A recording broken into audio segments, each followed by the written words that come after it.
আরও কিছু খবর নিয়ে এখন একটি ডেস্ক রিপোর্ট। রাষ্ট্র কাঠামো মেরামতের লক্ষ্যে ৩১ দফা বাস্তবায়নের জন্য রাজধানীতে লিফলেট বিতরণ করেছে শেরেবাংলা নগর থানা বিএনপি। এতে প্রধান অতিথি ছিলেন ঢাকা মহানগর বিএনপির সাবেক আহ্বায়ক সাইফুল আলম নীরব। পরে রাজধানীর ফার্মগেট তেজগাঁও কলেজের সামনে আলোচনা সভা করেন নেতাকর্মীরা।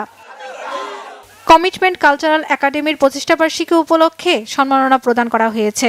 অনুষ্ঠানের প্রধান অতিথি হিসেবে ভার্চুয়ালি যুক্ত ছিলেন যুক্তরাজ্য বিএনপির সভাপতি ও বিএনপি চেয়ারপারসনের উপদেষ্টা এম.এ. মালিক। আরও উপস্থিত ছিলেন সাবেক শিক্ষা ও প্রতিমন্ত্রী ডক্টর আ.ন.ম এহসানুল হক মিলন, বিএনপির জাতীয় নির্বাহী কমিটির সদস্য মোতাহার হোসেন পাটোয়ারি, জগন্নাথ বিশ্ববিদ্যালয়ের সাবেক অধ্যাপক বি.এম. নাগিব হোসেন সহ অন্যরা। সভাপতিত্ব করেন বিএনপি চেয়ারপারসনের উপদেষ্টা সৈয়দ আলমগীর।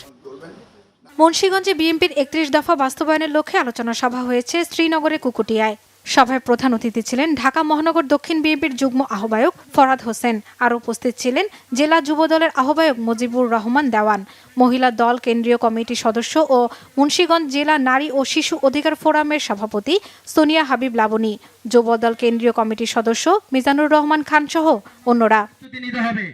সাতক্ষীরার কালীগঞ্জ সরকারি কলেজ সহ উপজেলার ৬টি কলেজের ছাত্র দলের নবগঠিত কমিটির নেতাকর্মীদেরকে গণসংবর্ধনা দেওয়া হয়েছে। ফুলতলা এলাকায় এই সংবর্ধনা অনুষ্ঠানে প্রধান অতিথি ছিলেন বিএনপির কেন্দ্রীয় নেতা ও সাবেক এমপি কাজী আলাউদ্দিন।